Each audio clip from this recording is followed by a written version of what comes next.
Once again good evening. कैसे हैं सभी? सब बढ़िया? ओके तो एक चीज मैं यहाँ पे बोलना चाहूंगा कि ऑनलाइन और ऑफलाइन के कंपैरिजन में हमें अपनी टाइम और एनर्जी को वेस्ट नहीं करना। एलएन भी वही है, टीचर्स भी सब वही हैं, कंटेंट भी वही है और पढ़ने वाले स्टूडेंट्स भी आप ही हैं। कुछ स्क्रीन में से देख रहे हैं हम सभी को, आपकी कुछ दोस्त, और कुछ आप सामने हैं लाइव, राइट? तो इसमें टेंशन की कोई बात नहीं, सब एकदम बढ़िया से पढ़ाया जाएगा आपको।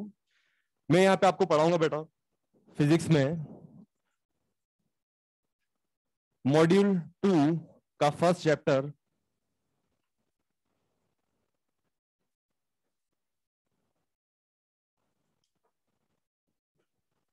Work energy and power.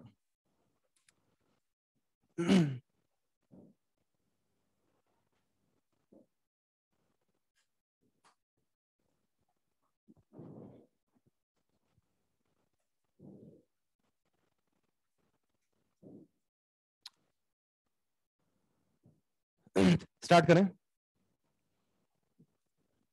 First of all a very short introduction. Myself Shivam Sharma, teaching experience 9 years।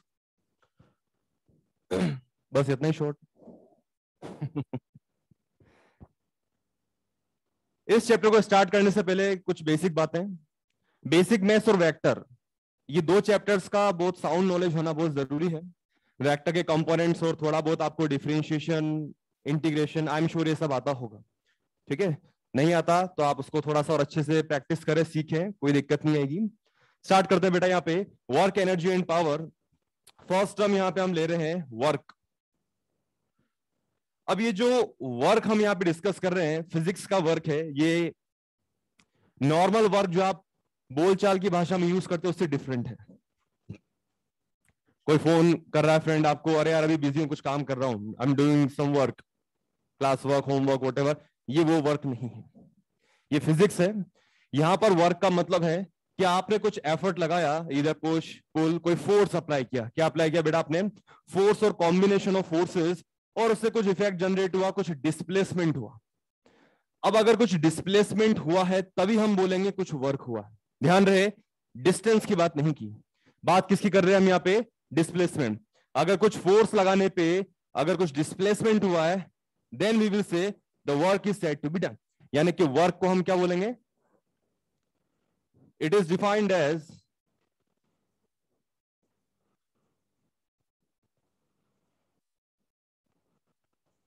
Dot product of force and displacement, right? पर यहां पे एक थोड़ा सा कंसेप्चुअल पॉइंट है। It is a dot product of force and displacement of point of application. अब आप सोचेंगे कि सर पॉइंट ऑफ एप्लीकेशन क्या है? जिस पर्टिकुलर पॉइंट पर फोर्स लगाया गया है उससे हम यहां पर कंसर्न हैं।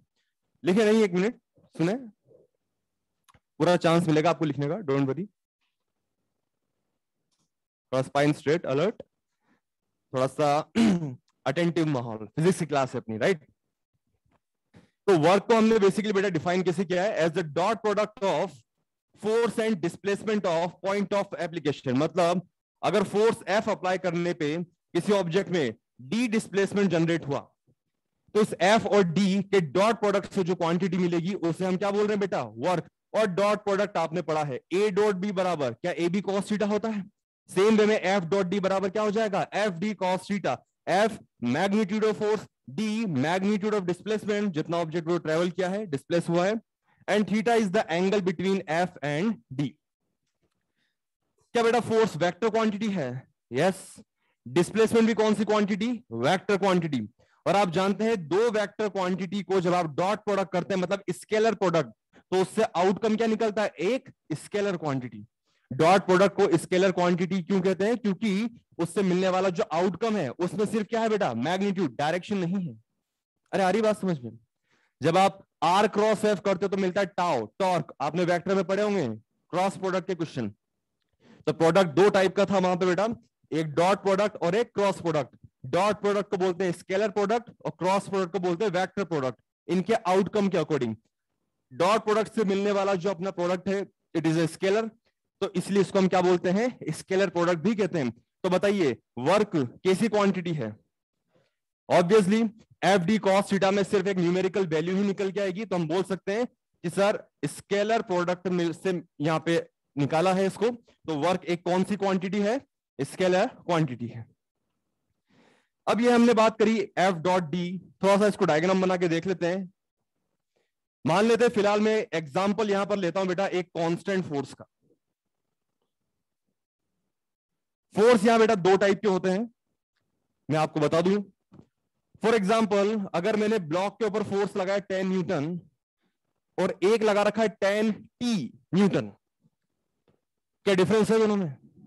10 न्यूटन तो क्या है बेटा? Constant force. 10 टी में जो ये टी है इसकी वजह से ये फोर्स कैसा फोर्स हो गया? Variable force. तो अभी हम सबसे पहले यहां पे देखेंगे कि work done of a constant force, फिर उसके बाद हम नेक्स्ट क्लास में सीखेंगे work done of a variable force, वो आता है इंटीग्रेशन की मदद से। तो अभी हम यहाँ पे कांस्टेंट फोर्स की बात कर रहे हैं। जब भी किसी अनदर वेरिएबल के ऊपर फोर्स डिपेंड कर रहा है तो ये कौन सा फोर्स है बेटा? Variable force. क्योंकि जैसे जैसे 10 टी के अंदर टी का वैल्यू रेस्पेक्टिवली 0 1 2 3 4 5 6 पुट करोगे, क्या ये लेफ्ट हैंड साइड पे फोर्स भी बदलता रहेगा? तो हर घड़ी हर पल ये फोर्स बदलता रहेगा, तो ये चेंजेबल मतलब ये वेरिएबल फोर्स है। कौन सा फोर्स है बेटा? Variable force. और इनके वर्क कैलकुलेट करने के लिए हमें क्या करना होता है? इंटीग्रेशन। फिलहाल हम बात कर रहे हैं कांस्टेंट फोर्स का वर्क डन कैसे कैलकुलेट करेंगे। लेट सपोज आपके सामने बेटा एम मास का एक ब्लॉक है और इसके ऊपर आपने इधर इस एंगल पे कुछ एक फोर्स एफ अप्लाई किया और इससे ये ब्लॉक अपनी इनिशियल पोजीशन से कुछ इस फाइनल पोजीशन तक आ गया है। तो इनिशियल से फाइनल की तरफ ड्रॉ किए गए इस वेक्टर को ही हम क्या बोलते हैं बेटा? Displacement vector. तो राइट हैंड साइड मोशन हुई है इस ब्लॉक की, इनिशियल से फाइनल की ओर ड्रॉ किया गया, ये है डिस्प्लेसमेंट वेक्टर। फोर्स लगाया था आपने इधर कुछ एंगल पे और बेटा इनके बीच ये जो एंगल बन रहा है ये हो जाएगा थीटा। तो फिलहाल अगर मैं आपसे पूछूं what will be the work done, तो आप बोलेंगे sir simply dot product of force and displacement यानी कि एफ एस कॉस थीटा, या फिर सिंपली आप इसे फिलहाल डी वेक्टर भी बोल सकते हैं, तो एफ डी कॉस थीटा। अब इसको समझने के लिए थोड़ा सा इस फोर्स के हम क्या करते हैं बेटा? कंपोनेंट करना आता है सभी को। फोर्स का थीटा एंगल पे एडजेसेंट जो कंपोनेंट होता है वो तो क्या होता है बेटा? F cos theta. बिल्कुल शाबाश। और जो परपेंडिकुलर कंपोनेंट होता है वो क्या होता है? F sine theta. अब आप देख करके बताइए कि डिस्प्लेसमेंट डी की डायरेक्शन में कौन सा कंपोनेंट है? मतलब बेसिकली जो फ्रूटफुल वर्क करके दिया है, क्या वो फोर्स नहीं दिया है या उसके सिर्फ एक कंपोनेंट ने? कंपोनेंट ने। और उस कंपोनेंट का नाम क्या है? F cos theta. मतलब मैं सिंपली इस एफ कॉस थीटा को डी से मल्टीप्लाई करूं तब भी तो एफ डी कॉस थीटा ही मिलेगा। या फिर इसको थोड़ा सा रीअरेंज करके इस तरह से लिख दूं, कॉस थीटा को एफ के पास लिख दूं, तो अब भी तो हम यही बात कर रहे हैं, F cos theta into D. अरे क्लियर है सभी को? तो ये हमने यहां पे क्या बात कर ली है कि वर्क डन कैसे कैलकुलेट किया जाएगा? By the dot product F dot D. और अगर मैग्नीट्यूड दोनों का एफ और डी का अवेलेबल है और उनके बीच का एंगल पॉसिबल है या आपको गिवन है, मतलब वहां पर सीधा एफ डी कॉस थीटा से भी आंसर अपना आ जाएगा। अच्छा एक बात बताइए इसको देख के, क्या वर्क नेगेटिव हो सकता है? क्या वर्क नेगेटिव हो सकता है?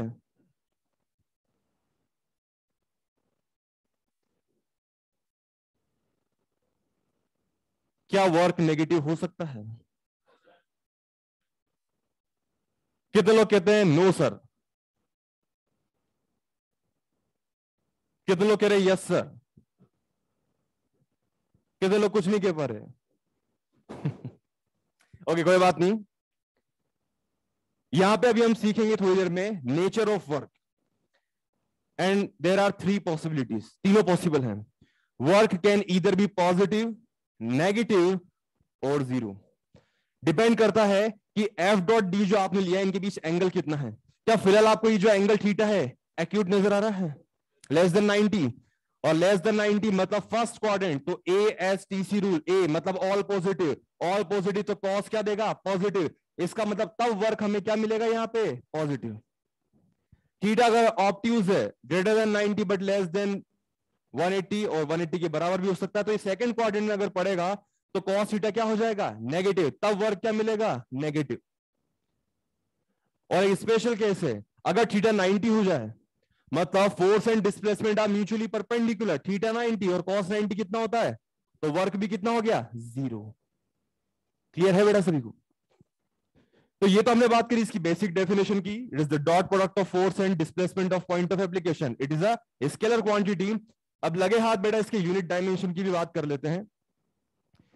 अब यूनिट कैसे कैलकुलेट की जाए? हम जानते हैं W बराबर F.D, बिल्कुल बेसिक से। चलो, फोर्स मतलब क्या, न्यूटन। D मतलब डिस्प्लेसमेंट मतलब क्या, मीटर। न्यूटन इंटू मीटर, ये हमने बात कर ली इसकी SI यूनिट। न्यूटन मीटर को ही एक साइंटिस्ट के सम्मान में कहा जाता है जूल। इसको हम डिनोट करेंगे कैपिटल J से।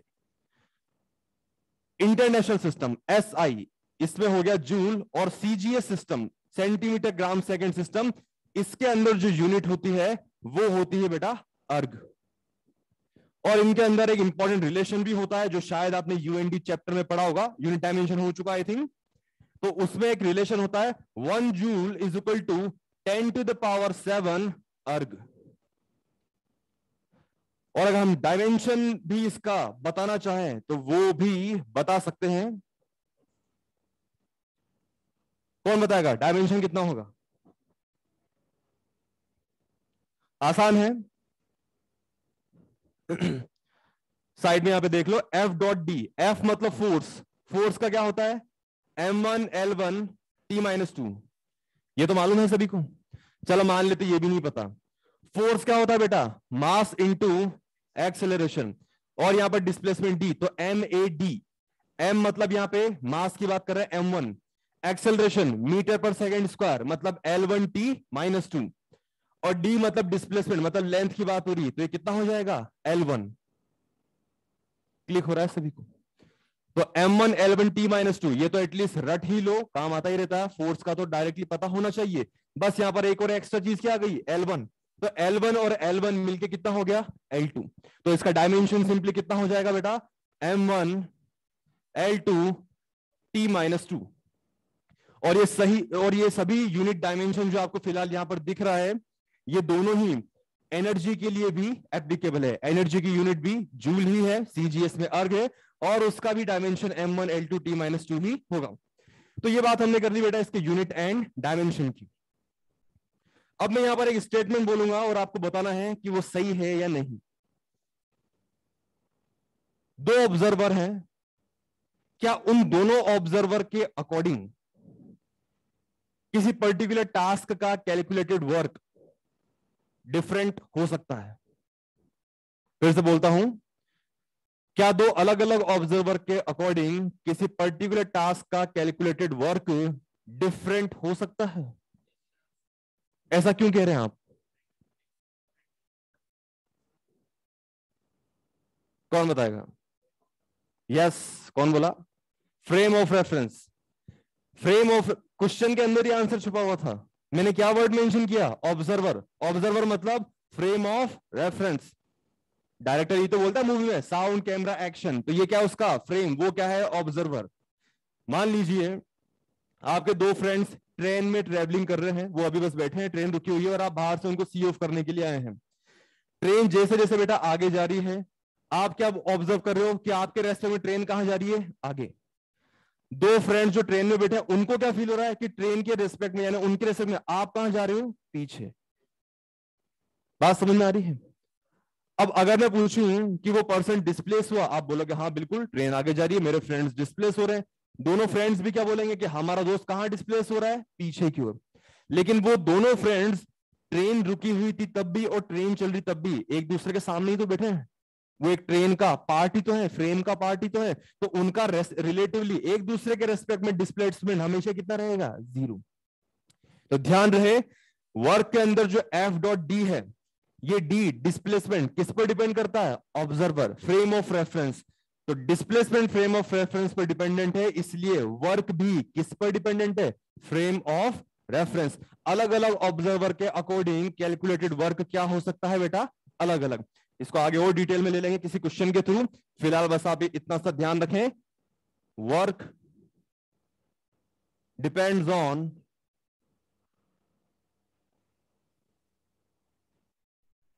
Frame of reference. इसी के साथ में आपको कुछ 2-3 इंपॉर्टेंट यूनिट्स और बता देता हूं इसकी।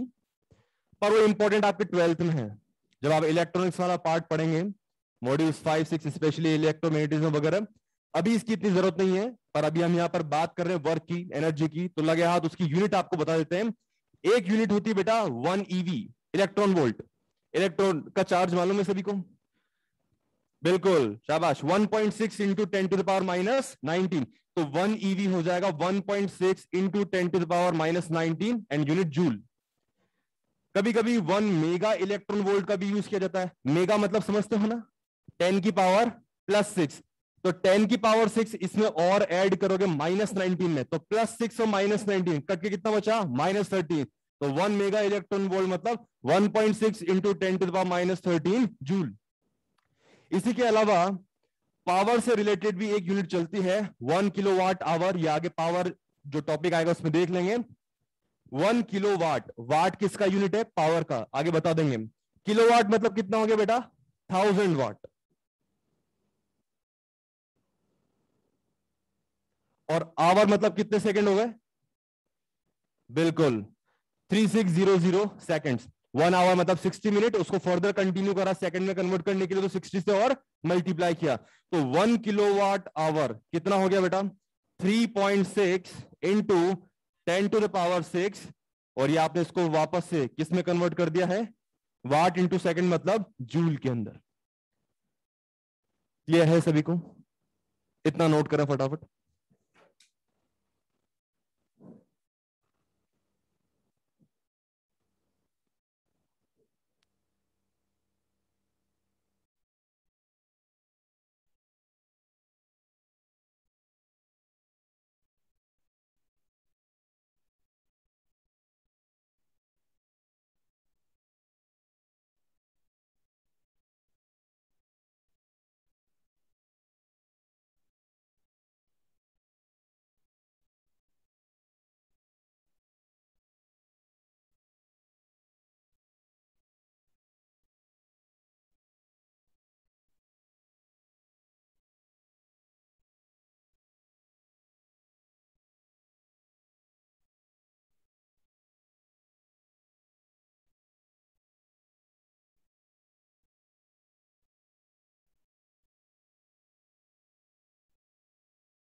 डन।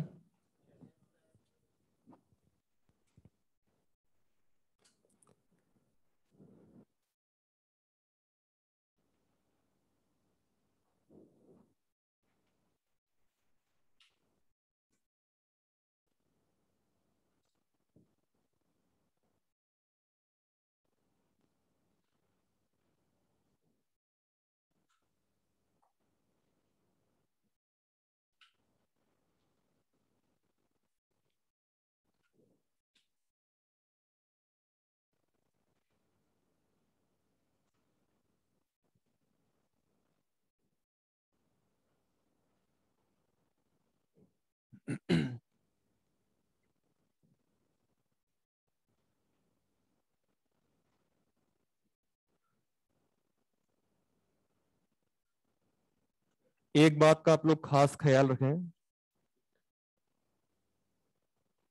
मास्क इस तरह से पहनना है कि नोज नहीं दिखनी चाहिए आपकी, अदरवाइज उसको पहनने का कोई मतलब नहीं है। ठीक है गोपाल, साइड में नहीं रखना उतार के उसको। ध्यान रखें अपना खुद का भी और अपने आसपास वालों का भी। बहुत इजी गोइंग तरीके से अच्छे से पढ़ाई हो जाएगी अपनी, बस थोड़ा सा प्रोटोकॉल्स का ध्यान रखें, मास्क अच्छे से पहने, नोज पूरी तरह से आपकी कवर्ड रहे।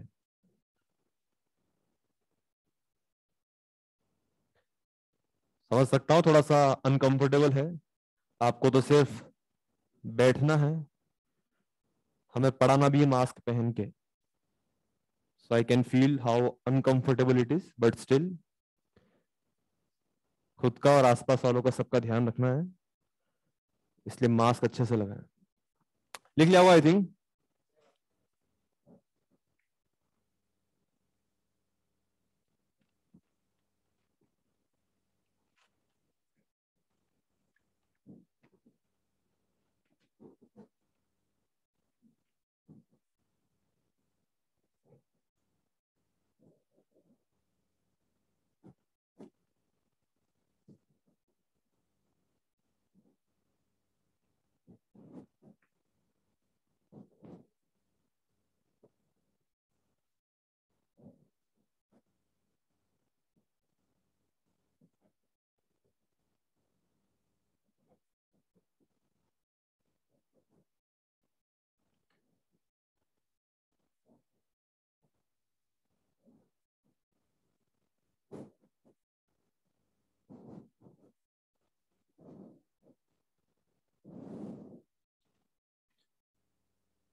ठीक है बेटा, एक मिनट सामने देखें, ये मैंने आपको समझा तो दिया था, अब इसको थोड़ा सा नोट करते हुए और बेटर रिवाइज करते हुए समझ के चलते हैं। तो अभी मैंने आपको बताया था कि हमने जो वर्क कैलकुलेट किया है एफ डी कॉस थीटा, ये कौन सा वर्क है? Work done bye a constant force. Variable force के वर्क के लिए हमें क्या करना होगा बेटा? इंटीग्रेशन। उसके बाद मैंने आपको बताया था नेचर ऑफ वर्क कितने टाइप का हो सकता है? 3। क्या क्या हो सकता है? पॉजिटिव वर्क, नेगेटिव वर्क और जीरो। फर्स्ट केस देखते हैं यहां पे, जब थीटा हो एक्यूट, यानी कि फोर्स एफ वेक्टर और डिस्प्लेसमेंट डी वेक्टर के बीच बनने वाला एंगल थीटा क्या फिलहाल एक्यूट यानी लेस देन 90 डिग्री है। तो इस केस में कॉस थीटा की वैल्यू पॉजिटिव होने की वजह से वर्क विल भी क्या होगा बेटा? पॉजिटिव। और आप देख सकते हैं कि यहां पर फोर्स के 2 कंपोनेंट होंगे और फोर्स का एक कंपोनेंट एफ कॉस थीटा, यही क्या करेगा? इसको एक्सेलरेट। क्या करेगा बेटा? एक्सेलरेट। तो इस केस के अंदर आप देख सकते हैं, first case when there is a positive work, तो इसमें आप यहां पर एक लाइन और लिख सकते हैं कि F is speeding up the object. F is speeding up the object. इसी एग्जांपल देखते हैं, सामने देखें एक मिनट। ये आपके सामने बेटा एक बॉल है, इसको आपने ड्रॉप किया। ये सेम डायग्राम आपने मोशन अंडर ग्रेविटी में काफी बार देखा होगा। अगर मैं किसी बॉल को ड्रॉप करता हूं, रिलीज करता हूं, इनिशियल वेलोसिटी 0 है, क्या ये यहीं पर रुकेगा क्या? या ग्रेविटी नीचे बुलाएगी? तो ग्रेविटी की वजह से ये क्या होगा बेटा? एक्सेलरेट होगा, डाउनवर्ड मूव करेगा। अब ध्यान से देखो, ग्रेविटेशनल पुल जो है यानी इसका वेट mg, एक ही बात है, हमारा जो वेट होता है mg, वही हमारे ऊपर अर्थ की वजह से ग्रेविटेशनल अट्रैक्शन फोर्स भी है। हो सकता है आपने पढ़ा हो कि सर वो ग्रेविटेशनल फोर्स G(m1m2/r² होता है, उसी का अपडेटेड वर्जन यहां पर वेट के टर्म्स में होता है हमारे ऊपर mg। तो अभी इस बॉल का वेट mg कहां पे लग रहा है बेटा? डाउनवर्ड। इसकी मोशन भी नीचे हो रही, मतलब इसका डिस्प्लेसमेंट भी कहां पे हो रहा है? नीचे की ओर। तो आप देख सकते हैं फोर्स भी नीचे लग रहा है mg और इसका मोशन नीचे हो रहा है, डिस्प्लेसमेंट भी नीचे। तो फोर्स और डिस्प्लेसमेंट के बीच एंगल कितना हो गया? 0 डिग्री। और अगर एंगल थीटा 0 डिग्री है, इसका मतलब कॉस 0 का value +1, so there is a maximum work, मतलब यहां पर work done by the gravitational force will be positive. Second बेटा यहां बात करते हैं नेगेटिव वर्क। अगर थीटा ऑब्ट्यूज है, जैसा कि आप इस डायग्राम में देख सकते हैं, ब्लॉक का मोशन तो कहां पे हो रहा है बेटा? Right word. डिस्प्लेसमेंट डी यहां पर राइट साइड बना हुआ है, लेकिन फोर्स कहां पे लग रहा है? कुछ इस एंगल पे कि थीटा जो है ग्रेटर देन 90 है। अभी आप यहां पर क्लियरली देख सकते हो, क्या इस फोर्स एफ के बेटा 2 कंपोनेंट हो सकते हैं? एक तो परपेंडिकुलर ऊपर और एक कहां बनेगा? Left side. क्या फोर्स का बेटा ये वाला कंपोनेंट मोशन को अपोज कर रहा है? अरे करेगा नहीं करेगा? फोर्स का बेटा लेफ्ट हैंड साइड जो कंपोनेंट बनेगा एडजस्टमेंट कंपोनेंट, वो इस डिस्प्लेसमेंट डी को क्या कर रहा है? अपोज। मतलब फिलहाल ये जो फोर्स है इस ऑब्जेक्ट को स्पीड डाउन करने की ट्राई कर रहा है। किसकी ट्राई कर रहा है बेटा? Speed down.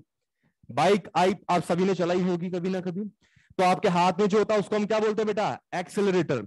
एक्सेलरेटर बढ़ाते हो तो क्या वहां पर स्पीडोमीटर में स्पीड इंक्रीज होती नहीं होती? 0 से 10, 20, 30, 40, 50, 60 किलोमीटर पर आवर। और फिर आप ब्रेकिंग फोर्स अप्लाई करते हो, ब्रेक अप्लाई करते हो, तो वो क्या जनरेट करता है? रिटार्डेशन। वही स्पीड जो 60 तक पहुंच गई थी वो फिर से धीरे धीरे 50, 40, 30, 20, 10 होते हुए कहां आ जाती है? 0। फाइनली गाड़ी रुक जाती है। अरे होता ही नहीं होता। तो मोशन की डायरेक्शन में ही चल रहा था एक्सेलरेटर, तब तो क्या हो रही थी? Speed increase. और मोशन के अपोजिट आपने ब्रेक्स अप्लाई किए तो वहां पर क्या जनरेट हुआ? रिटार्डेशन। और उसकी मदद से क्या हुई बेटा? Speed down. तो एक्सेलरेटर ने तो कौन सा वर्क किया? Positive work. और जो ब्रेकिंग फोर्स आपने ब्रेक अप्लाई करे उस वजह से वहां पे क्या जनरेट हुआ? रिटार्डेशन। तो उसने कौन सा वर्क किया बेटा? Negative work. थोड़ा थोड़ा लिंक कर पा रहे हो? तो यहां पर फिलहाल बेटा थीटा 90 है, ऑब्ट्यूज है, सेकंड क्वाड्रेंट, कॉस की वैल्यू नेगेटिव होती है, इसलिए वर्क भी क्या मिलेगा? नेगेटिव। लगे हाथ बेटा, इसका एग्जांपल भी देख लेते हैं। अगर मैंने किसी बॉल को ऊपर थ्रो कर दिया विद सम वेलोसिटी v, अब मैंने v वेलोसिटी से थ्रो तो कर दिया है, लेकिन आप सबको मालूम है, काइनेमेटिक्स सबने अच्छे से पढ़ रखा है कि सर बॉल को अपवर्ड थ्रो करते तो ये g डाउनवर्ड लग रहा है, इसलिए बॉडी क्या होती है? रिटार्ड। तो बॉल के ऊपर अभी mg क्या जनरेट कर रहा है? रिटार्डेशन। तो बताओ यहां पर वर्क की नेचर क्या होगी? नेगेटिव। कैसे पता चला? बॉल मूव तो कर रही है ऊपर, मतलब डिस्प्लेसमेंट डी कहां होगा? ऊपर। mg कहां पे लग रहा है? डाउनवर्ड।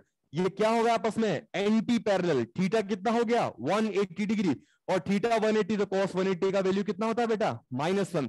इसका मतलब इस केस में negative work is done by the gravitational force, यानी जो वेट mg है, ग्रेविटेशनल फोर्स अर्थ का हमारे ऊपर, उसने फिलहाल यहां पे कैसा वर्क किया बेटा, नेगेटिव।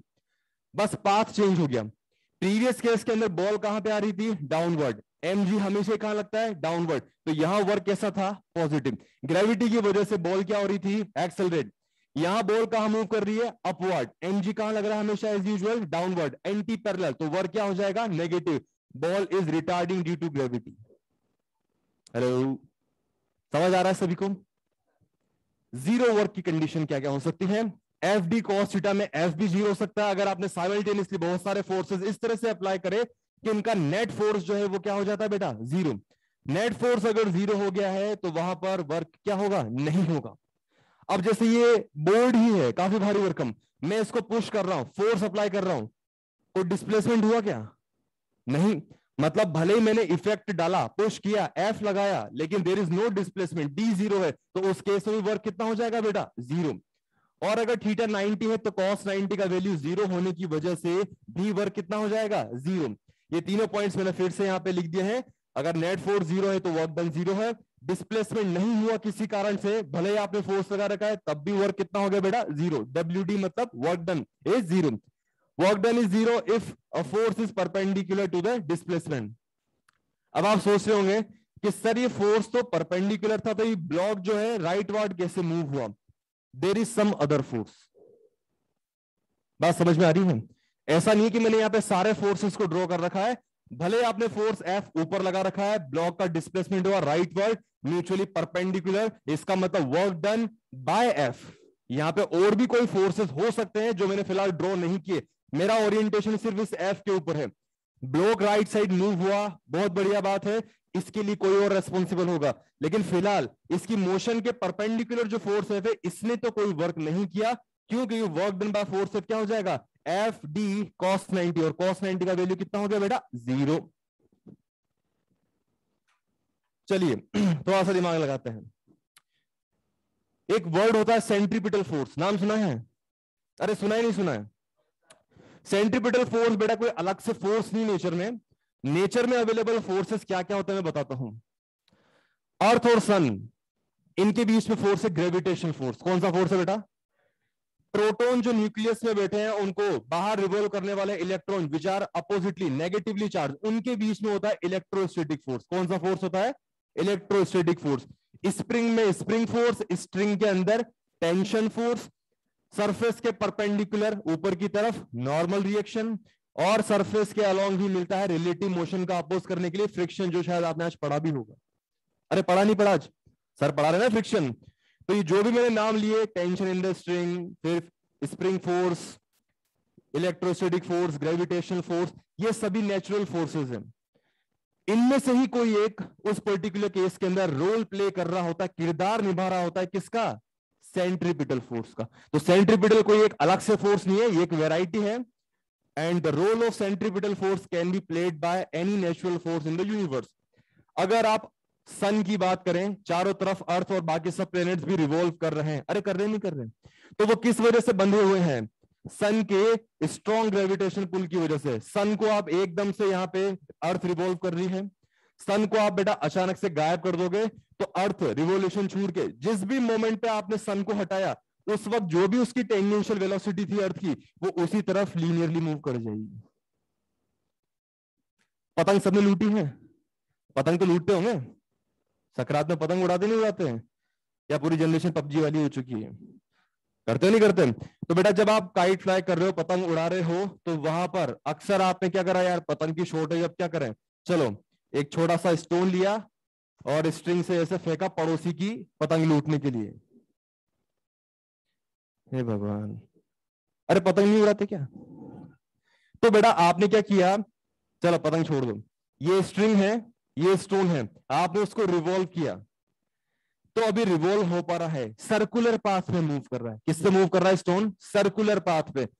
अब सर्कुलर पाथ में हर पल उसकी टेंजेंशियल वेलोसिटी का डायरेक्शन चेंज हो रहा है।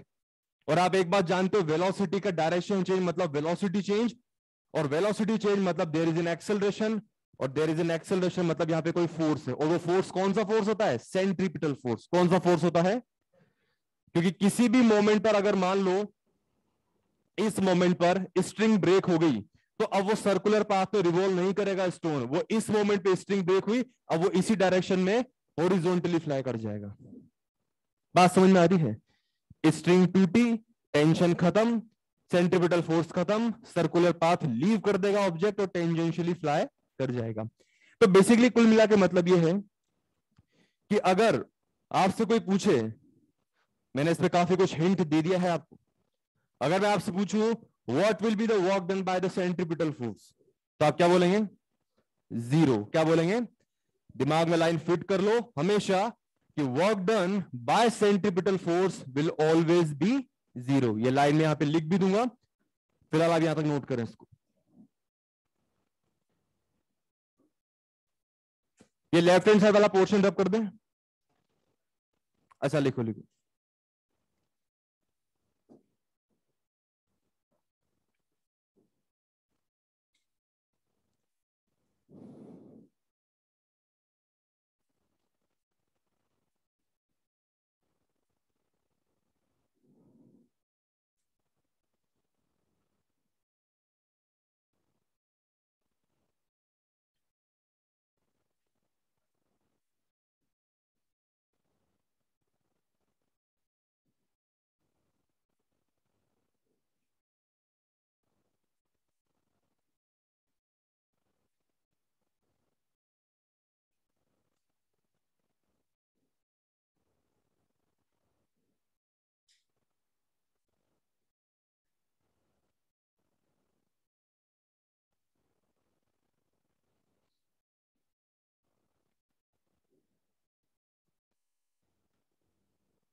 आपके जो साथी ऑनलाइन मौजूद हैं उनमें से एक मासूम ने टेक्स्ट भेजा, सर आप फ्रेम से बाहर चले गए।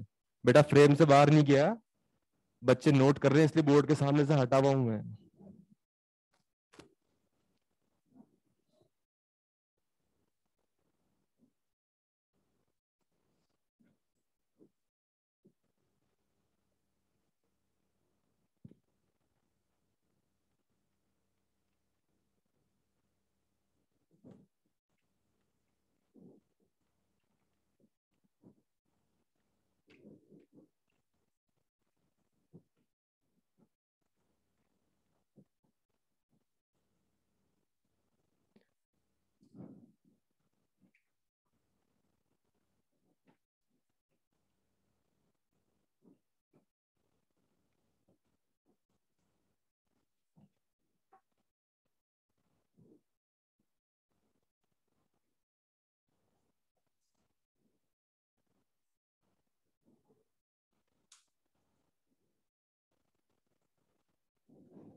ओके, लिखना बंद, 1 मिनट सामने देखें बेटा।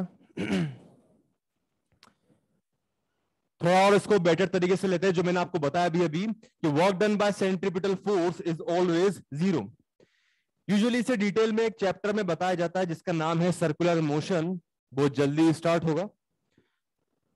तो यहां पर आप देख सकते हैं, ये है सर्कल का सेंटर ओ, ब्लैक कलर से जो ड्रॉ कर रखी हुई है स्ट्रिंग, स्ट्रिंग से ये एम मास का पार्टिकल कनेक्टेड है और ये इस तरह से ट्रेवलिंग कर रहा है, दिखाई दे रहा है सभी को, ये इस तरह से रिवॉल्व कर रहा है यहाँ पे। तो इस पर्टिकुलर मोमेंट पे, इस पर्टिकुलर मोमेंट पर वेलोसिटी कहां पर है फिलहाल, अपवर्ड। तो वेलोसिटी की डायरेक्शन में ही कुछ हल्के से टाइम के लिए, डेल्टा टी टेंस टू 0 के लिए, एक infinitely small displacement D S vector लिया। वेलोसिटी की डायरेक्शन में ही क्या लिया है बेटा अपन ने, एक छोटा सा infinitely small displacement D S vector. अब आप देख करके बताइए कि फोर्स, सेंट्रीपिटल फोर्स मतलब स्ट्रिंग में टेंशन और इस infinitely small D S vector के बीच एंगल कितना है बेटा।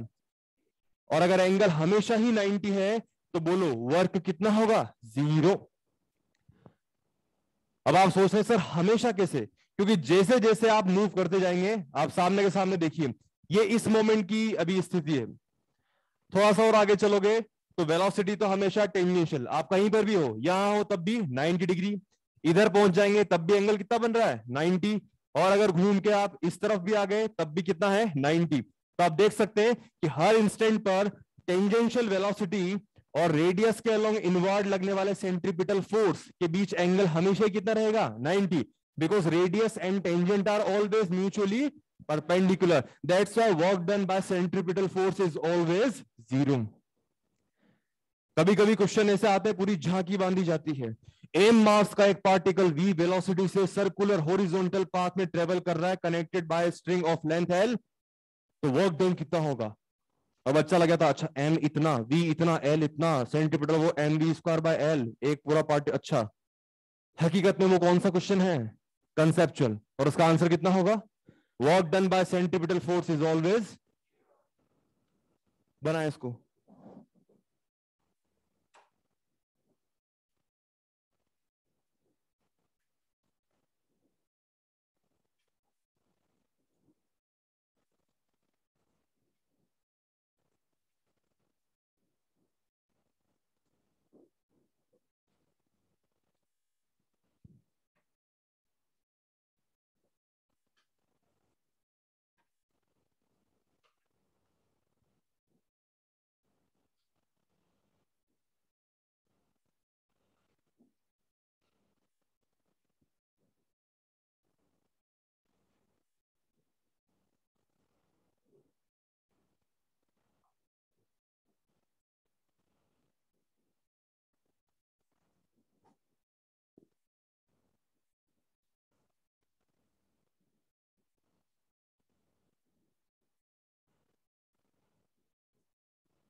लिख लिया आई थिंक।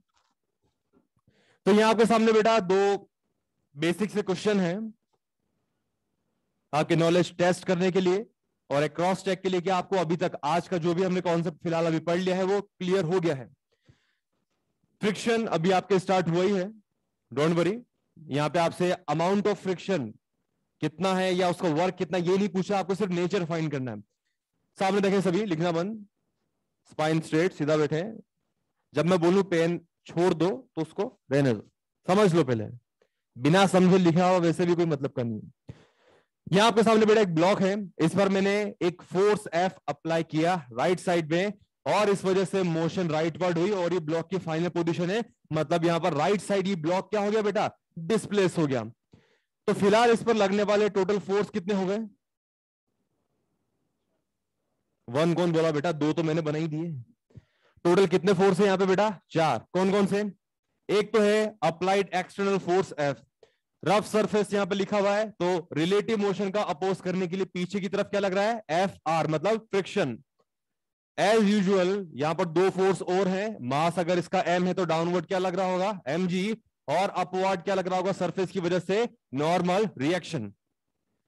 तो आपसे पूछा गया इनका नेचर क्या होगा। सबसे पहले तो देखो, हॉरिजॉन्टली राइट साइड मूव किया है फोर्स एफ की डायरेक्शन में, मतलब फोर्स एफ ने इसको राइट साइड डिस्प्लेस करा, तो फोर्स एफ का वर्क यहां पे क्या होगा बेटा?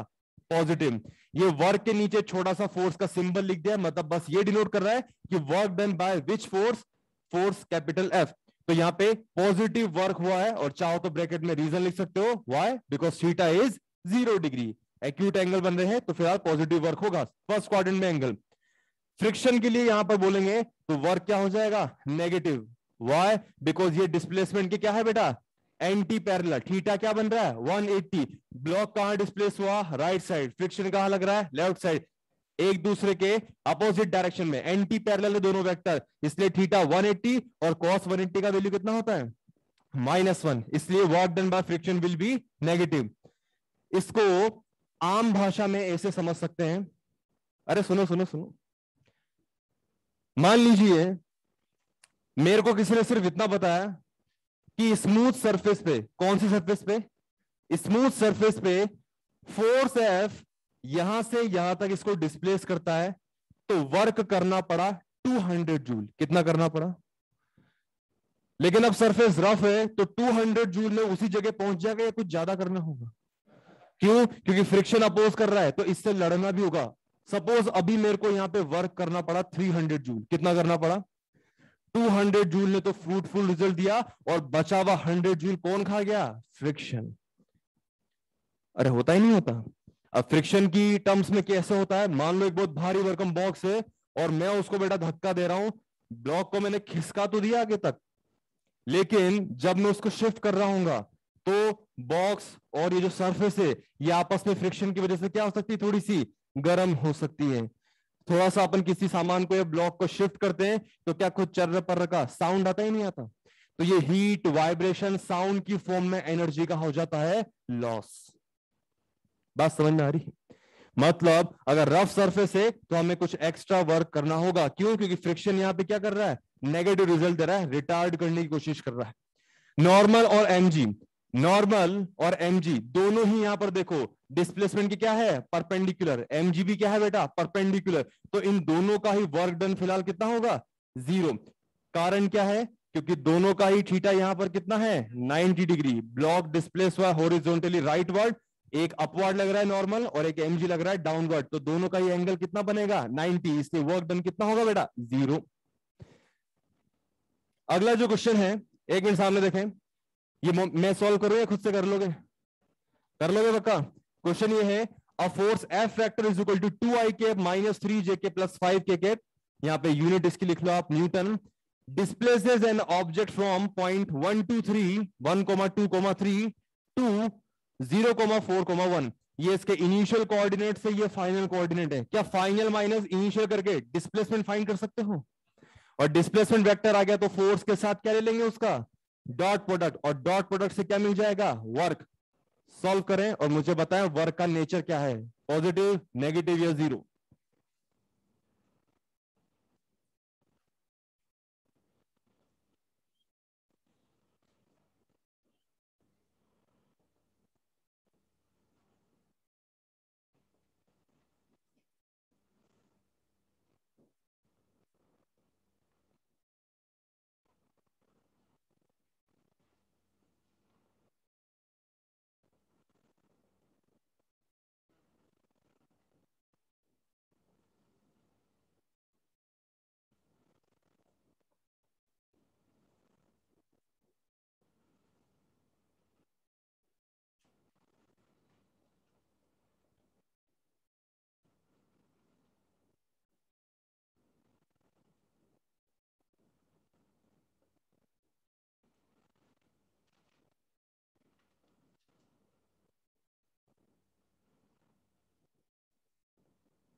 लास्ट क्वेश्चन का आंसर सबका आ गया था -18 जूल।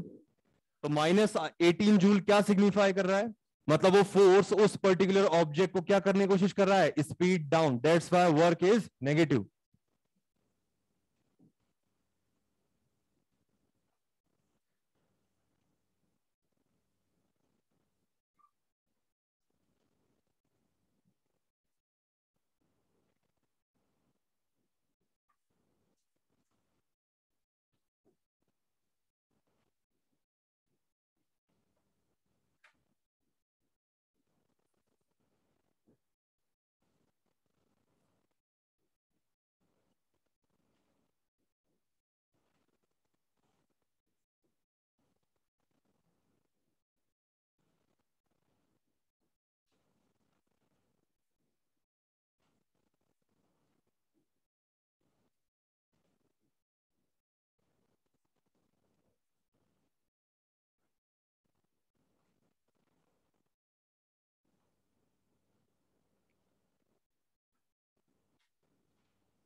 फर्दर आपका कॉन्सेप्ट अच्छे से क्लियर करने के लिए 4 डिफरेंट वैरायटी।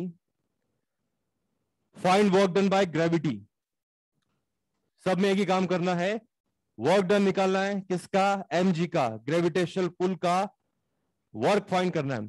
फर्स्ट केस के अंदर m मास की बॉल को ड्रॉप किया है। सेकेंड केस में m मास की बॉल को u स्पीड से थ्रो किया है। मैक्सिमम हाइट पर वेलोसिटी 0 हो गई, h हाइट तक राइज कर गई। पार्ट सी के अंदर आपने एक थीटा इंक्लाइनेशन वाले इंक्लाइन प्लेन के टॉप से रिलीज किया है और l डिस्टेंस ट्रेवल की है। ब्लॉक का मास एज यूजुअल m। और फोर्थ लास्ट केस, ये डिजाइन आपने देखी है, प्रोजेक्टाइल मोशन। कौन सी मोशन? तो इसे पाथ भी डिनोट किया है। सबसे पहले ओ से आपने थ्रो किया, मैक्सिमम हाइट पॉइंट ए तक पहुंच गया और मैक्सिमम हाइट कैपिटल एच, और ए को क्रॉस करके वापस ग्राउंड पर टच हो गया बी। तो इसमें 3 पार्ट है। ओ से ए में कितना वर्क किया ग्रेविटी ने, ए से बी में कितना किया, और ओ से लेकर के बी तक में कितना किया।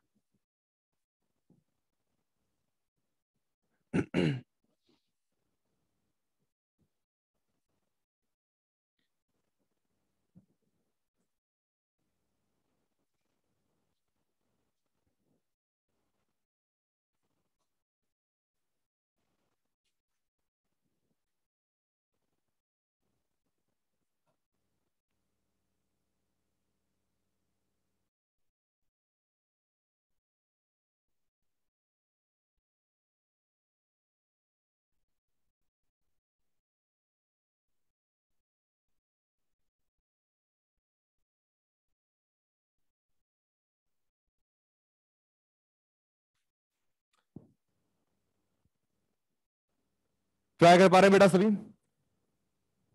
यहां पर आपको मास m दिया है, ग्रेविटेशनल एक्सेलरेशन g पता ही है आपको, और h यहां पर डिनोट किया है। मतलब यहां पे ऑब्वियसली, जैसा कि हमारे एक ऑनलाइन वाले दोस्त ने पूछा है कि नेचर बताना है क्या, नहीं, पूरा क्वेश्चन है ये। आपको कंप्लीट वर्क कितना हो रहा है यहां पे ग्रेविटी की वजह से वो फाइंड करना है।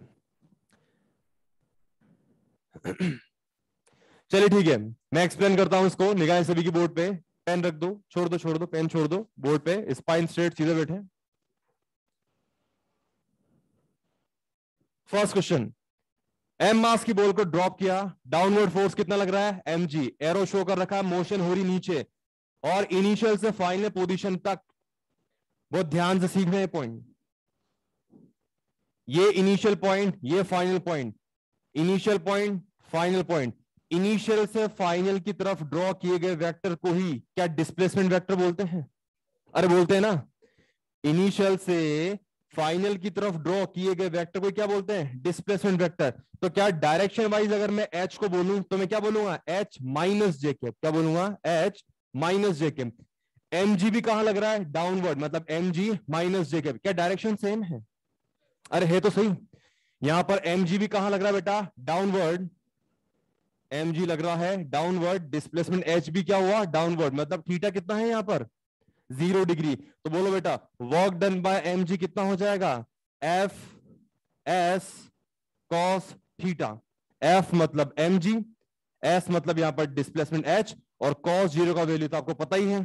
तो फिलहाल यहां पर वर्क कितना हुआ है प्लस mg लिख देते हैं क्योंकि यहां पर माइनस भी आने वाला है आगे थोड़ी देर बाद पार्ट बी में। समझे इसको, लिखे नहीं लिखे नहीं, लिखने की बहुत जल्दी है, रुको एक सेकेंड। पार्ट बी के अंदर ठीक से देखो mg कहां पे लग रहा है डाउनवर्ड, ये इनिशियल पॉइंट है, ये फाइनल, इनिशियल से फाइनल की तरफ अपवर्ड ड्रॉ किया है, ये है अब वेक्टर। अरे बात समझ नहीं, इनिशियल से फाइनल की तरफ ड्रॉ किया है मतलब ये है अब अपवर्ड वेक्टर, ये मोशन अपवर्ड हुई है, मतलब mg नीचे और h ऊपर, यानी एंगल कितना बन रहा है फिलहाल 180 डिग्री। इसका मतलब अब वर्क डन बाय mg कितना हो जाएगा, फॉर्मूला वही F S cos theta, F मतलब कितना mg, s मतलब मैग्नीट्यूड h और cos 180 का वैल्यू तो आपको पता ही है -1। तो अब यहां पर वर्क कितना होगा -mgh। समझ आया सभी को। पार्ट सी, इसको सॉल्व करने के दो तरीके हैं। एक तो ये कि यहां पर डाउनवर्ड आप mg ड्रॉ कर लें तो फोर्स mg, और एक यहां पर L लेंथ ट्रेवल किया है, ये एंगल थीटा है तो ये वाला कितना हो जाएगा, ये हो जाएगा बचा हुआ एंगल कितना 90 माइनस थीटा। इतना क्लियर है सभी को। तो एक तरीका तो ये है कि work done bye mg will be F S cos theta, F मतलब mg, डिस्प्लेसमेंट यानी डिस्टेंस कितनी ट्रेवल करी इंक्लाइन प्लेन के अलोंग L, तो फोर्स इधर डिस्प्लेसमेंट इधर और बीच का एंगल कितना 90 माइनस थीटा, और आप सभी जानते हैं cos 90 माइनस थीटा किसमें कन्वर्ट हो जाएगा, तो अभी यहां पे वर्क डन बाय mg कितना हो जाएगा mgl साइन थीटा। अरे होगा नहीं होगा, एक तरीका और है वर्क डन बाय mg को कैलकुलेट करने का। हम एक काम करते हैं, mg का वो कंपोनेंट इधर कैलकुलेट कर लेते हैं जो L लेंथ के अलोंग लग रहा होगा। हेलो, हम mg का, इस mg का सीधा सीधा एक कंपोनेंट निकाल लेते हैं जो किसके अलोंग लग रहा होगा, इस लेंथ L के अलोंग, और वो कितना हो जाएगा कंपोनेंट बोलिए। बिल्कुल, ये कंपोनेंट यहां पर कितना हो जाएगा mg और cos 90 माइनस थीटा, मतलब ये कितना हो जाएगा mg साइन थीटा। तो हम सीधा सीधा भी यहां पे बोल सकते हैं कि F कितना हो जाएगा फोर्स इंटू डिस्प्लेसमेंट, और एंगल यहां पर कितना बन रहा है 0। यहां पे mg साइन थीटा और L के बीच एंगल कितना है बोलो 0। mg साइन थीटा कहां पे लग रहा है इंक्लाइन प्लेन के अलोंग, L भी कहां ट्रेवल करा अलोंग, तो अभी यहां पर एंगल mg साइन थीटा और L के बीच बोलो कितना बन रहा है 0। तो सीधा आप ऐसे भी बोल सकते हो कि वर्क कितना हो जाएगा बेटा mg साइन थीटा। मैंने आपको जो बेसिक डेफिनेशन बताई थी एफ डॉट डी बराबर एफ डी कॉस थीटा, क्या उसको इस तरीके से नहीं बताया था कि एफ का component F cos theta D displacement के लिए रिस्पॉन्सिबल है, ऐसे भी तो बताया था F cos theta into D.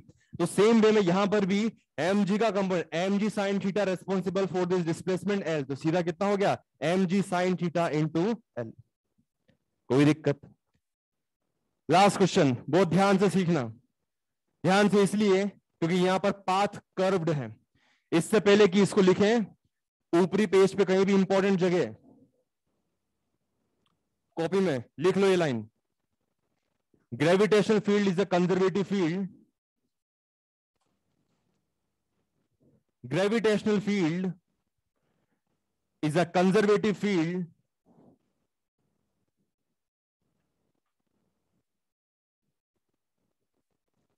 hence work done is independent of path.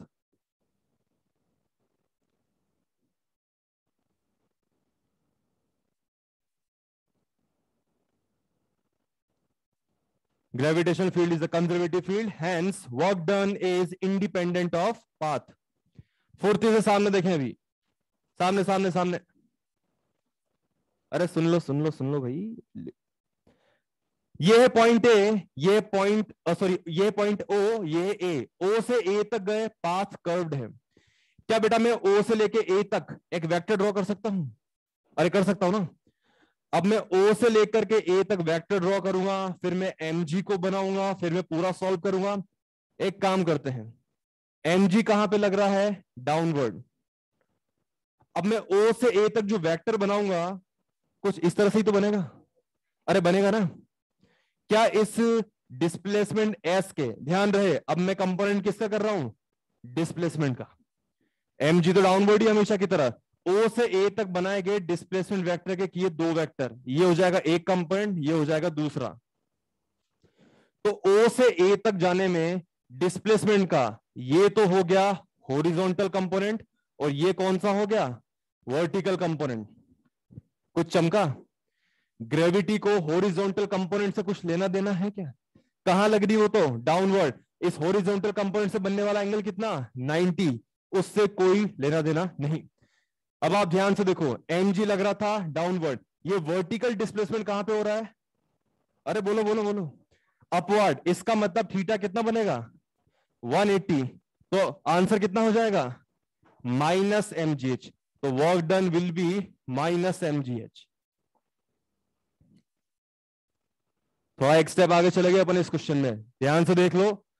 First gear, second gear, third gear, fourth gear. Clear है सभी को? अब ए से बी तक जाओगे, ध्यान से देखो, ए से बी तक जाने में डिस्प्लेसमेंट वेक्टर कुछ ऐसा ही तो बनेगा। वंस अगेन, ये हॉरिजॉन्टल कंपोनेंट, ये वर्टिकल कंपोनेंट, और एमजी भी तो नीचे ही लग रहा है।